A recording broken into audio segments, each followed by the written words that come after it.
Welcome to Manager Tools. This week, how to lay off a direct, part 4. The questions this cast answers are, what do I do when laying off an employee? How do I prepare for a layoff? And what should I say when laying someone off? Answers to these questions and more coming up. It's been a year now since we launched the MT Disc Profile, the smartest disc profile on the market. Your strengths and weaknesses are outlined in detail, in a language you can understand. No theories, no psychobabble, just behavioral details. And where the real action is the fact that then your behaviors are compared to every other major profile, leaving you with the information you need to truly be effective. DISC isn't just an interesting and fun exercise, although that's often true. DISC can help you be better every single day. Check it out on our website at manager-tools.com/products. If you're joining us this week and you haven't listened the last 3 weeks, we've been talking about how to lay off a direct. And you may have caught it in the intro that this is part 4, which means the last 3 weeks we've been covering the same topic, and this is a continuation. Just to catch everyone up, so far, what we've talked about in this cast and in its parts, multiple parts, is why layoffs happen, layoffs in 2023 and then beyond, because we're recording this in 2023 and we want y'all to have an understanding of what it's like now. And to some extent, that's the impetus for us releasing this cast at this time, since we've talked about this in the past and we felt that a refresh of this guidance and a more in-depth conversation was warranted. So layoffs in 2023 and beyond. Also, how to prepare for the steel cage death match, which as well has previous guidance released. So you can go, if you go to the website and search for steel cage death match, you're going to get some other casts coming up from over the years. It's okay during this process to acknowledge rumors. We're going to set an example of confidentiality, though. So we talked about what to say in order to acknowledge those rumors, how to then also continue that conversation with an example of confidentiality, and that we're not going to discuss details or meetings or any of that. So that's the guidance there. And it's in our previous parts of this cast. Part 4 it's a lot. We're in pretty deep here. We are.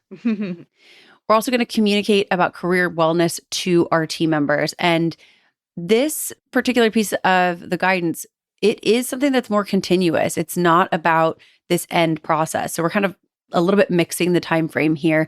Important to know that you should begin now communicating about career wellness with your directs, and that will then put you in a better position in the future should you ever be in a layoff situation. You need to know the details of what's going on, y'all. And that sometimes means HR. There's some stuff you need to find out. We recommend you follow a pre-written script in the meeting in which this layoff occurs.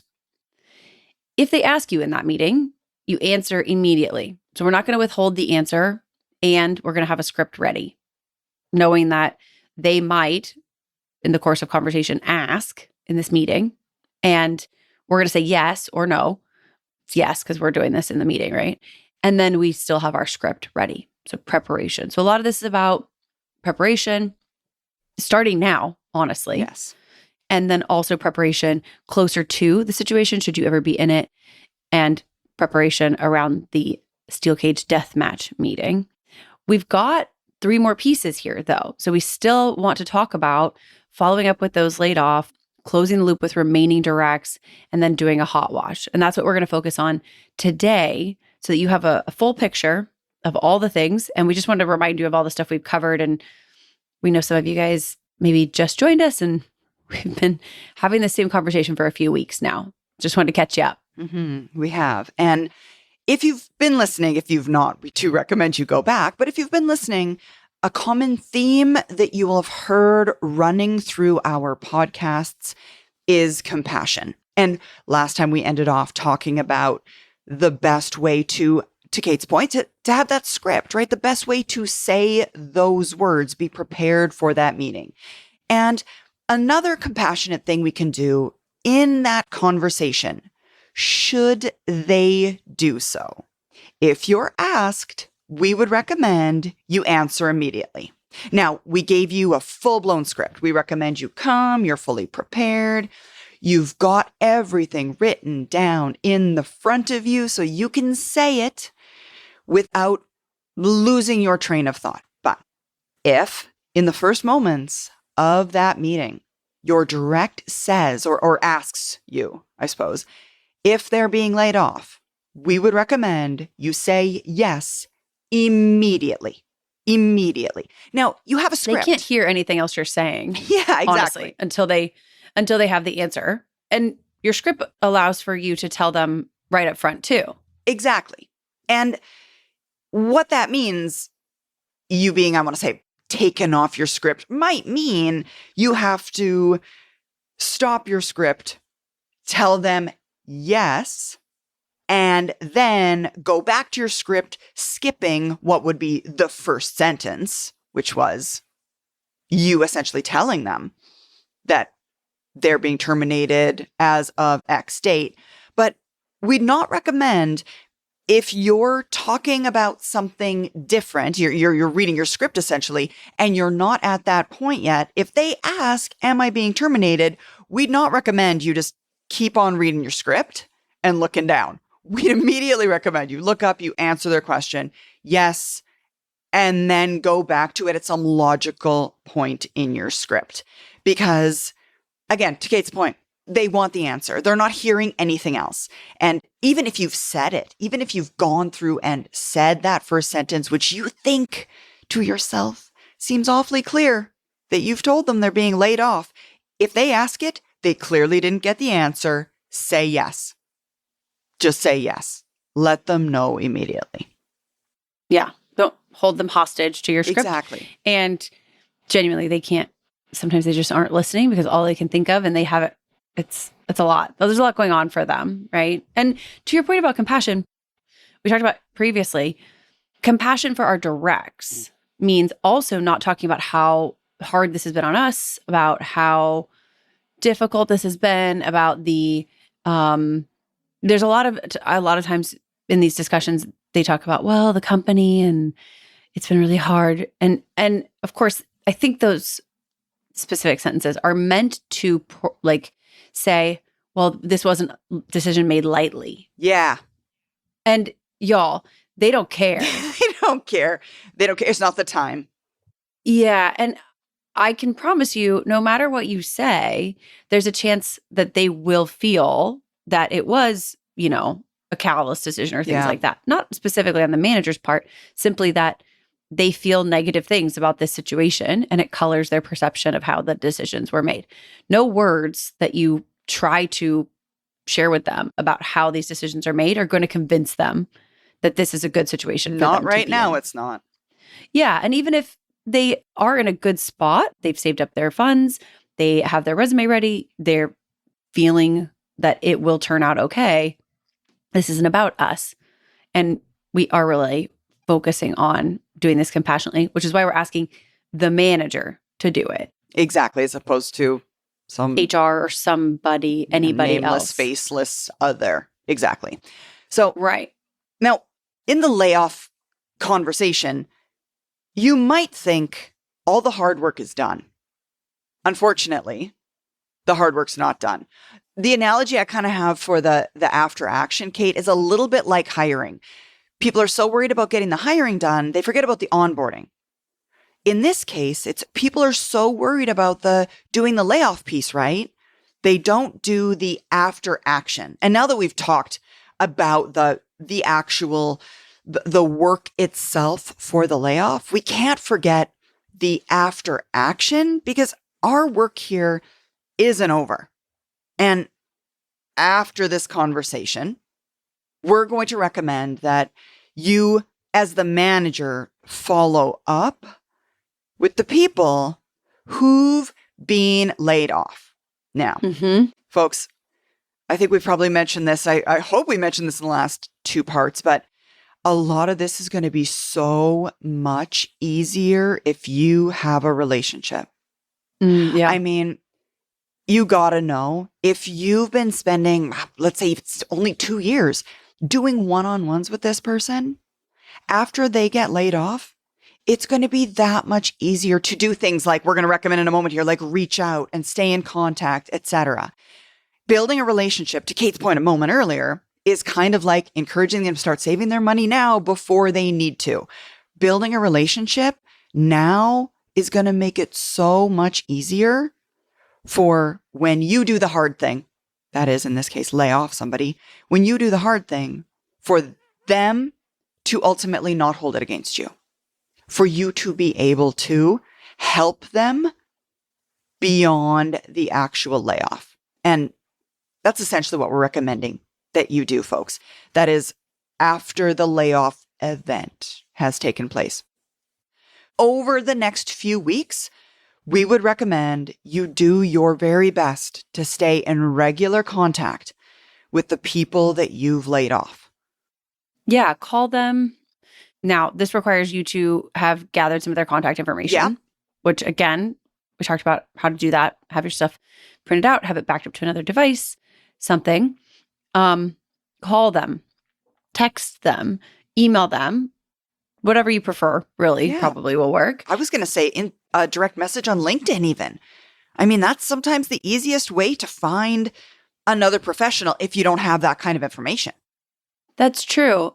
Interestingly, my first thought was a lot of people don't check their LinkedIn all the time, except if you're looking for a job. Except if you're looking for a job. Your LinkedIn. Yeah, you're updating that. You're cleaning it out. You're presenting your best face. Probably, you can assume at this point in time, they're going to be on their LinkedIn a bit more than usual. So might not. Right. Don't rule it out as a possibility. Mm-hmm. Absolutely. So check in with them every 3 days. Ask if they're doing okay. Offer to help them. You know, if you become aware of an internal opportunity, let them know about it. Let them know about any external opportunities. Yeah. There are probably people in your network, which might be bigger than your directs, who are hiring. Yes. Mm-hmm. Yeah. So let your, laid off directs know of those opportunities. Offer to help make introductions. Maybe send an email out before you know that layoffs are coming to your network and say, hey, there's a chance that we're going to have a reduction in force. And that means that some of the people here might be available for roles. Yeah. Anybody hiring. It might be that if you haven't been having the correct career wellness conversations about them, that you're not sure about their level of career wellness. So you don't then know how their resume is doing. So pretty simple solution to that, ask for a copy. And even if you can't use it, in my mind, part of the value of this is then they'll get one ready. Yeah. Volunteer to proofread. Oh my gosh, somebody needs to proofread. Yeah, someone needs to proofread. Can't see the forest for the trees. Typos. How many typos do you have that you've looked at 7,000 times and missed? Yeah, seriously. Volunteer to, hey, happy to look at your resume, happy to give you comments, happy to, all that also, because you're the person who knows the other things that might not be on there that could be valuable. Exactly. Didn't even think of that. Ask for their resume. Hopefully it prompts them to get it ready. Yes, if they haven't taken your guidance. Mm-hmm. You can help to make it better, valuable. Ask about their finances, y'all. I know this is an interesting topic for me because I am very, I might be a little more aware of my own personal finances than other people. I pay a little more attention to my personal finances than a lot of people. I think, although my experience with the Manager Tools community is that's not true of this community. Our community also tends to be very healthy in their personal finances and very aware of their own personal finances. I think there is a common theme in social relationships that it's inappropriate to talk about finances. And I can understand that in social settings. Absolutely. This is not a social setting. Your interactions with your directs are not a social setting. I have had some people who were friends of mine before who then I worked with, and we didn't have social conversations about personal finances. We did have conversations at work about personal finances, and it was so valuable to I think just kind of share, how a person's doing. And I think it helps like me and the other person adjust their thoughts on their finances.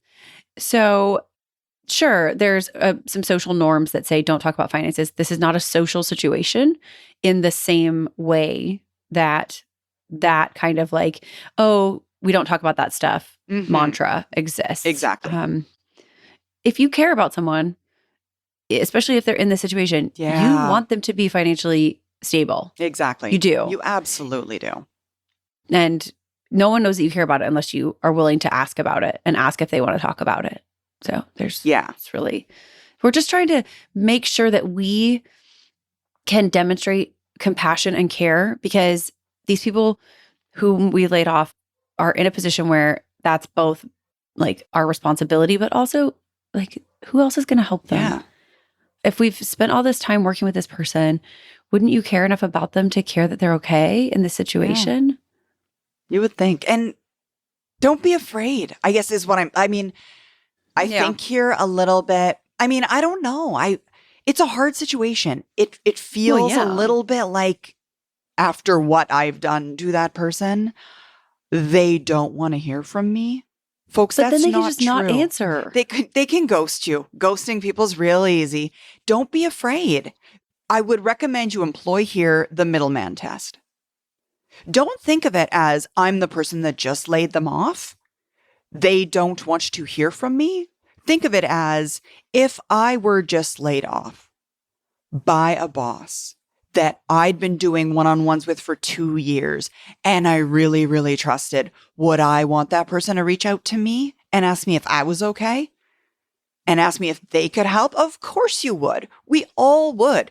Make sure when you're making decisions about what you're going to talk about and how you're going to talk about it, don't think of it as I'm this big, mean, awful villain. You did everything you could do in the right way. Make sure you keep doing everything you can do in the right ways, which includes following up and making sure they're all right and volunteering to help and saying the things that need to be said, because you can still add value to them and the situation and their career, even though maybe currently what's happening is not great. And they can still ignore you if they want. If you send a text, if you make, like, they can just not answer, y'all. People do it. It's a thing. And they might do it for weeks and then reach out to you later. Yeah, people need time. It's okay. Yeah, people need time. Manners are not the thing that help the other person behave. Manners are the thing that ensure that we behave. So we're going to do our due diligence, and not just with the people who have left us, also with the people who remain on our team. We recommend that you close the loop with your remaining directs, kind of close out the conversation, have a brief meeting with your remaining directs as quickly as you can. Speed is your friend here. As quickly as you can after you've communicated to those affected. So we tell the people who are affected and then communicate in a group setting with the remaining directs. And the quickly as you can thing is a bit, we're hoping for a little bit of speed here. Urgency, I suppose, is the better word. It can be complicated by the question about, is this process really over? Like, are we really done? What is the end here? And generally, once the first round is done, you can assume the remainder of your team is safe. Yes. Unless you've been told otherwise. Yeah. Yeah. Or unless if everybody on your team made it through and nobody said anything about, well, there's, more rounds coming, something like that. So right. We understand it's not always clear or clearly communicated if the process is over. Exactly. And when you have some sense that there's safety, have a team meeting, explain to them that the process is over. Yeah. Set their minds at ease. Yeah. You will have a return to productivity. Yes. Encourage them, y'all, too, and to reach out to their former colleagues and and we assume they're to some extent friends. Yes. So reach out to those laid off people, provide phone numbers for that, personal email addresses if necessary. Tell them that you're doing this and ask them to do so, or encourage them at least. Mm-hmm. Check back with them in a week to see if anybody has. Yeah. Let's continue to encourage them. Mhm. We're going to do this every 3 days. There's nothing to say that the rest of the team can't also be reaching out. Maybe it's easier for Exactly. them because there's more of them, so they don't have to reach out as often. And make it known to the team that some people are reaching out. Yeah. Because it'll help others to feel comfortable to do so. Exactly. Survivor's guilt's basically essentially overrated and real. not valuable. Real, yeah, absolutely.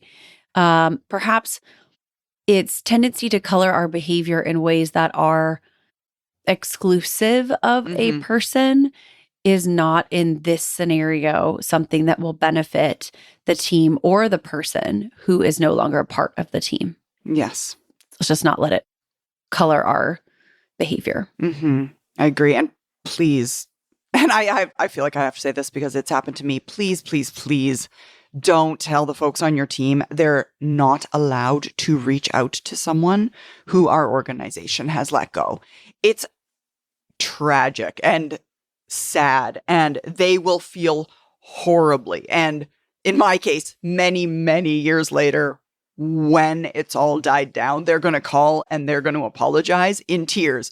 And it's awful for them. Don't make the people that are still working here go through a horrendous experience as well. I mean, they've gone through enough. Everyone has gone through enough. So encouraging That's those. just awful. It's awful. That would be awful to say, oh, you can't talk to that person because they were laid off. Yeah. It almost, to me, it colors the layoff discussion with this tint that I think is I was going to call common. it, dark. Yeah. We talked about why layoffs are happening. And essentially why layoffs are happening is because the executives of the organization didn't plan well enough. There's either not enough funds to keep the company going through a downturn, or a decision was made that didn't go well. And these things do happen, y'all. Yeah. In general, though, our hope is that people are, shoring up their defenses with enough funds to weather these storms. When someone is laid off, which is a failure of the organization, let's be clear. And then the organization says, oh, you can't talk to that person. It then places I think what it does in people's minds, because this isn't exactly what's happening, but it places then the guilt on the laid off person. Yeah. It actually makes it seem as though the company didn't do anything wrong, rather the person who's been laid off did something wrong. And which is not true. It's not true. And it really, honestly, I think it's like a defensive mechanism almost of like, it feels awful. It feels awful that the idea would be, we made a mistake, but you're the person who is ostracized. You're to blame. And Awful. I think it does. I think it puts that in people's minds, especially if you're young enough in your career that you don't realize that layoffs are a failure of the organization. Yeah. Rather than a failure of the person who's laid off. Right. So I think it just goes on to support that idea of like, oh, it's the person's fault. No. Right. No. It's not. It's absolutely not. Right. And it happens. However, if that person has done nothing wrong, they haven't failed, and we were in a team with them, therefore we have a relationship with them, it is a dishonor to that relationship to then cut it off because, oh, that person no longer works here. Right. As if our relationship was based solely on our work lives, which is absolutely not true. It's not true. Yeah. For some people listening, it is true with some of their peers. Yeah. And if that's true, if you don't have a solid relationship with the person, maybe you're not the right guy to reach out. Yeah, maybe you're not the right person to reach out. Maybe they don't want to hear from you. Maybe you're not the right gal to reach out. Okay, cool. And if that's not the case, if you do have a positive relationship with them, then we want to be supportive. And again, going back to the team you have, managers, please communicate to the team that you have remaining about the process being over. Yes. Their relative safety. That book. Yeah. Do this in a team meeting. If you only have 1 or 2 directs left, you could talk about it in one-on-ones. Yeah. But we find that there's value in everybody hearing the same message at the same time. You're absolutely right. Much less gossipy. And there's already enough gossip around this process. By far. More than enough. More than enough. Yeah, more than enough. About once a quarter, we host an effective hiring manager conference as part of our public event. And so in DC, March 28th, 29th, and 30th, we'll be hosting a 3-day event. Starts with the EHM, Effective Hiring Manager, and then we have an Effective Manager and Effective Communicator course. We'd love to see you there for all 3 days. Again, since we only do the Effective Hiring Manager once a quarter, we just wanted to let you know that it is available in Washington, D.C. on March 28th. You can come out for those 3 days, see the team, learn about hiring, management, and communication. You can register online at manager-tools.com/training. See you soon. To the last part, essentially, which is everyone's done. It's been communicated to. We've told all of the people all the messages they needed to know to essentially end the layoff. Let's not forget then that we still need to do a hot wash. Now, this goes back to, again, a previous cast. If you're unfamiliar with hot wash, essentially it is a brainstorm where we come up with a list of what went well, what to take a look at, so that the next time we have to do this, which unfortunately this may not be the last time and we may need to do it again, we will have learned from our successes and our failures. And so to your point, like, okay, maybe this won't happen again at this organization. That's totally could be true. Yeah. However, this hot wash could go into your Delta file, which is another previous podcast about what you would do differently. And the tone of that podcast is essentially like, what would you do differently than your current manager? Yeah.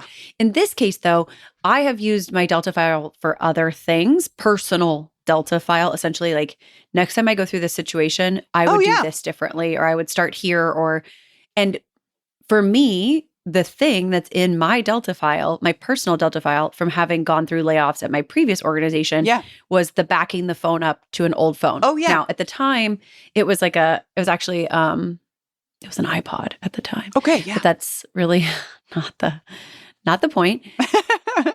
Even if you don't, like, having an assessment of what went well and what to take a look at through this process, because now if the way you're keeping those contacts is going to work. Even if you don't do the layoff process again here, someday you're going to be in a situation where someone leaves your organization and parts of this process are going to be maybe valuable. Mm-hmm. So we're going to make an assessment of how it went, and you can put that hot wash in your kind of like layoff knowledge file, but you can also put it in your Delta file. Mm-hmm. Exactly.